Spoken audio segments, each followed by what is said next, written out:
Kak Oya, hari ini sidang Fadel masih berlangsung, mungkin agendanya hari ini apa? Agendanya hari ini pemeriksaan terdakwa. Berarti Fadel yang bersaksi. Fadel yang diperiksa. Kak, putar balik ke belakang, kemarin di minggu lalu Fitri Sauteru jadi saksi di sidang Fadel. Ketika itu juga orang tua dari Loli mengatakan tidak ada kaitannya nih antara Fitri Sauteru dengan kasus ini. Kalau dari Kak Oya sendiri seperti apa sih? Nggak ada kaitannya. Ya ada kaitannya karena semua orang se-Indonesia dulu tahu ya bahwa bagaimana kedekatannya Ibu Fitri dengan Nikita, tentunya juga dekat dengan Loli. Dan kenapa dijadikan saksi, karena beliau tahu banyak. Buktinya adalah ada beberapa bukti yang diserahkan oleh Ibu Fitri kepada majelis pada saat beliau bersaksi.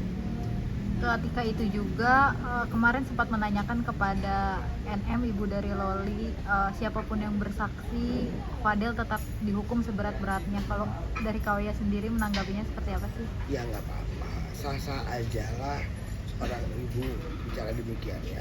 Cuman kan kita lihat bersama-samanya di putusan seperti apa. Yang pegang kendali putusan itu Tuhan yang pegang, bukan siapa-siapa dari kita. Saya berharap apapun nanti keputusannya, semua pihak bisa menerima dengan lapang dada. Kuasa hukumnya juga sempat mengatakan hal yang sama nih Kak. Nah itu tuh yang aneh nih. Kuasa hukum bilang minta tolong jaksa agung katanya. Jaksa agung nggak ngurus kayak gini-gini bos. Terlalu berlebihan lah buat saya. Hal yang seperti ini kan terjadi bukan pertama kali yang seperti ini tuh. Jadi kalau buat saya overlap gitu. Bingung saya juga kenapa jadi mulai suka ngomongnya ngawur ya sekarang. Jadi kemana-mana gitu kan. Iya. Lebar gitu ya kan. Jadi kayak kemarin dia bilang, oh saya lihat dia bicara pada saat mengomentari kasusnya perceraian Andre Taulani ya. Dia bilang kita ini kuasa hukum harus memberikan keterangan itu yang benar, tidak boleh hoax, tidak boleh apa. Faktanya dia sendiri memberikan keterangan yang hoax, keterangan yang menyesatkan. Saya nggak tahu kenapa dia senang sekali menggiring opini. Terus akhirnya saya memutuskan untuk melaporkan Saudara Fahmi ke majelis dan melanggar pelanggaran kode etik ya.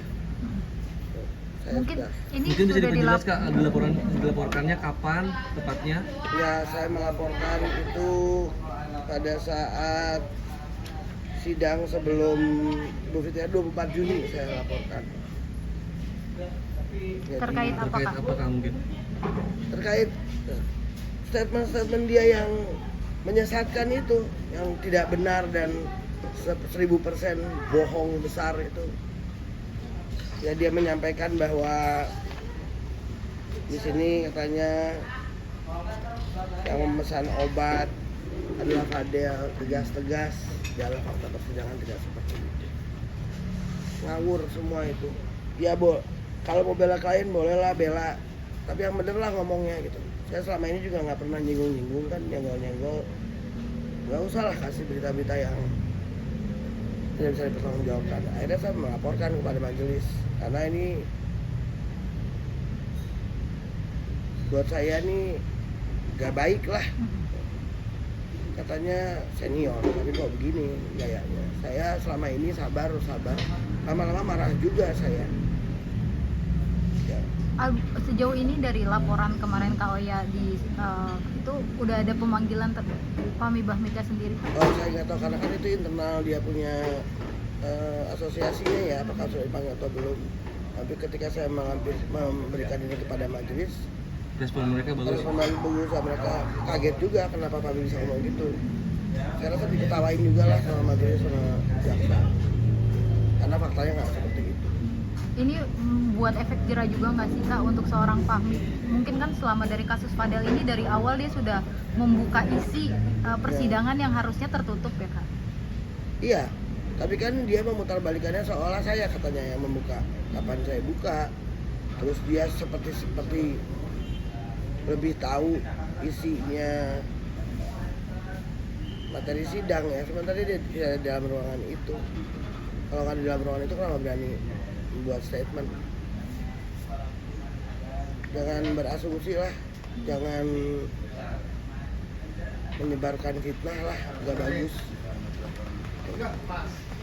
Kak, soal ada statement juga dari kuasa hukum NM yang menyebut kalau sakit hati dengan perlakuan Fadel gitu kan, karena sudah menganggap Loli seperti anaknya sendiri. Kalau dari kalian sendiri seperti apa sih? Lucu ya kalau ada statement dia bilang sakit hati karena menganggap Loli anak sendiri. Kalau dia menganggap Loli seperti anaknya sendiri, kenapa dia nggak tampung waktu Loli pulang? Kan Loli pulang ditolak di rumahnya, ya ambillah sama dia. Kalau nganggap anak, jangan bukan udah begini terus teriak-teriak tuh anak saya.